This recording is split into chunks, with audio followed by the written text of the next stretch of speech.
Le Café Zoïde se veut aussi un lieu de défense des droits des enfants. Oui. Comment est-ce que ça se concrétise exactement? Alors, ça se concrétise soit par le fait que les enfants participent aux AG, par exemple. Les enfants ont un pouvoir de décision. Ils ont vraiment des droits au café. C'est-à-dire que, par exemple, si un enfant arrive avec un projet, tout va se mettre en place pour qu'il soit réalisable. Il faut que le projet soit réalisable, bien évidemment. Mais par exemple, les enfants ont le droit d'affirmer des choses de pouvoir même critiquer leurs parents, ce qui n'est pas forcément facile. Le lieu n'est pas là pour critiquer les parents, mais pour accueillir la parole de l'enfant. Mais ça se passe comment? C'est dans le cadre d'ateliers dédiés Alors, il y a des sur le ateliers thème qui de qui je vont critique mes parents?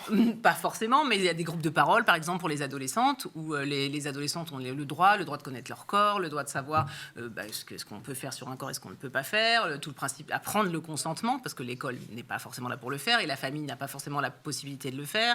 Il y a des groupes de parole pour les enfants. Moi, j'organise des groupes de parole autour de la parentalité, où je peux aider les familles à mettre en place le droit de l'enfant au quotidien. Et c'est une défense des droits des enfants, où les enfants proposent des projets. Par exemple, à chaque élection présidentielle, il y a une élection présidentielle au Café Zoïde. Tout le monde a le droit d'être candidat. Il faut faire 4 propositions pour la France, 4 propositions pour le Café Zoïde.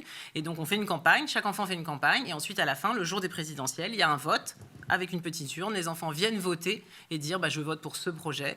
Et ensuite, il y a un président qui est élu. Et le rôle du président du Café Zoïde, de l'enfant président du Café Zoïde, c'est de mettre en place tous les projets qui ont été proposés et qui doivent être concrets. Alors pour la France, évidemment, on va difficilement changer les choses, mais par contre, au niveau du Café Zoïde, si un enfant propose un atelier cuisine, par exemple, la cuisine revient souvent, effectivement, c'est important de cultiver son palais, de découvrir des nouvelles choses. Il y a plein d'enfants qui ont proposé... C'est magique pour les enfants, la cuisine. Ah, la cuisine, c'est magique. Et ça donne une responsabilité parce qu'il faut faire attention de ne pas se couper, de ne pas se brûler. C'est les couleurs, les saveurs, la sensation, la confiance, l'échange avec l'adulte de tous les âges. Et au café, il y a des ateliers cuisine.